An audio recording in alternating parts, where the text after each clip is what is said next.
Hi and welcome to Vanslam's Vespa Garage. Well, it's time for me to change the motor oil in my scooter.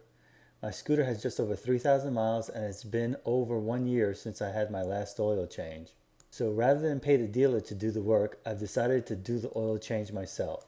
So sit back, relax, and enjoy the show while I change the oil and filter on my Vespa LX150. So let's look at the tools that we'll be using. Adjustable pliers, a 24mm socket with a 1/2 inch drive socket wrench, anti-seize cream, a 6-inch extension on a 3/8 ratchet, a 10mm socket, a reduction gear for the 10mm socket, and a knuckle for the 10mm. We'll be using a 6mm Allen wrench and a 3-inch drive socket. We will also take a look at the supplies that we'll be using. We'll be using a 5W40 Rotella motor oil, a 6-quart collector of the oil. On top of that, we have the Piaggio filter for the LX150, shop rags, and a funnel. So here's a view of my LX150 prior to the oil change. You'll notice, if you ever had to look at your scooter before, that the oil and filter sit behind that exhaust. Let's take a closer look.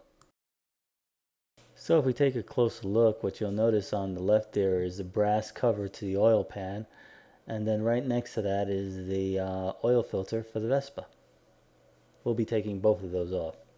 Now some people have been able to take the oil pan nut and oil filter off without taking the exhaust off, but I'm doing it the hard way and you can adjust it as you see fit.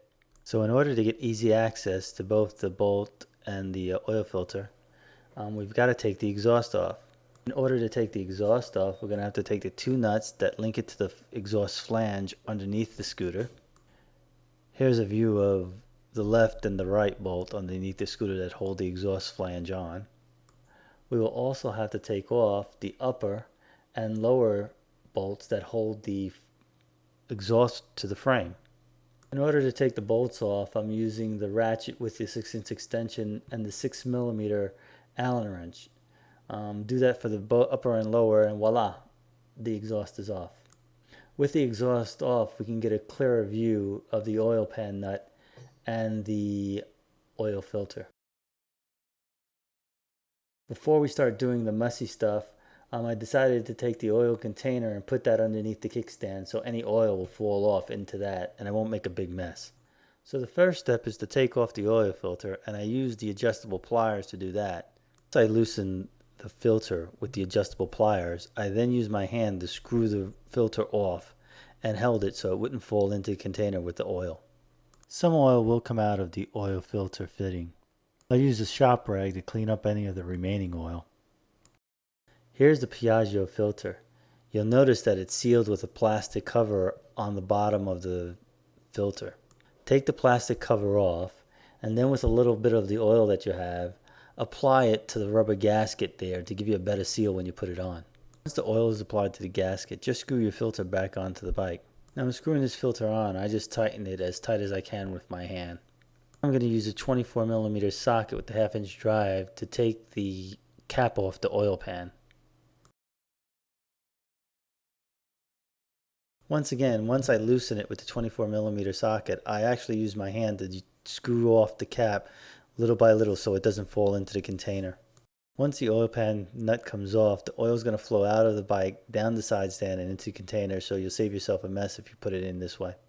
So here's a picture of the oil pan drain plug. You want to double check that gasket, make sure nothing's broken and it's in good shape so you can reuse it again. And here's a picture of the oil screen. It's used to catch large metal particles that can damage the engine. Okay, you'll want to examine the screen to make sure there's no big metal pieces in there. Now, if there's no damage to that screen, you can place it back into your bike, or if you have a new one, you can place that in also, but I would use oil around the ring just to help the seal. Okay, now you just replace your oil pan plug with your hands to get the threads going, and then pull out your 24mm ratchet to tighten it back up. And now that your oil plug and oil filter are back on, you can take your side stand out of the oil container and clean that off. Now I'm going to close the container up and take it to our auto mechanic down the block and just dump the oil with him, and he'll take care of it later. Just below the dipstick on the oil pan, you can actually see how much oil fits in the oil pan, 1000 cc's, and what type of oil to use. SAE 5W40. I'm going to loosen the oil dipstick and take that out. Now I'm going to refill my oil pan on the scooter with 5W40 synthetic oil. If you have a steady hand, you can pour your oil directly into the oil pan. I have a plastic filter that I didn't take a picture of, but I did use to get the oil into the oil pan without messing things up. Now once the oil is poured in, I'll check the level with the dipstick just to make sure everything's okay. Now with the oil back in the scooter, it's time to put the exhaust back on. So first I'll apply some anti-seizing cream to both the nuts and the bolts for the exhaust, so if I ever have to take them off again, it won't be a problem. First, place the small end of the exhaust back into the cylinder inlet. Then secure the exhaust with the lower bolt using the 6mm ratchet.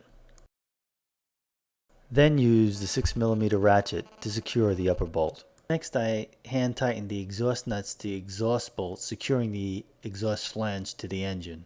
I then use the 10mm socket with the knuckle to tighten both the right and the left nut, thereby securing the upper portion of the exhaust to the cylinder head. Now it's time to turn on the scooter and make sure everything runs okay. Now when you turn on the scooter, the red oil light will be on for a couple of seconds. That's okay because it's just building up pressure. And then it will go out. If it doesn't go out after 10 seconds, shut off the bike and double check everything. After about a minute, shut off the bike and double check to make sure nothing's leaking, but also check your dipstick for oil level. Now once you check the oil, you may have to add more oil in because the oil had to fill up the filter. So double check the oil, and if you have to, add a little bit more oil to bring it up to the standard level. Well, that's it. We've changed the oil and filter on our Vespa LX150. Well, I hope you enjoyed the video. Maybe we'll see you on the road soon. Happy scootering from Vanslam's Vespa Garage.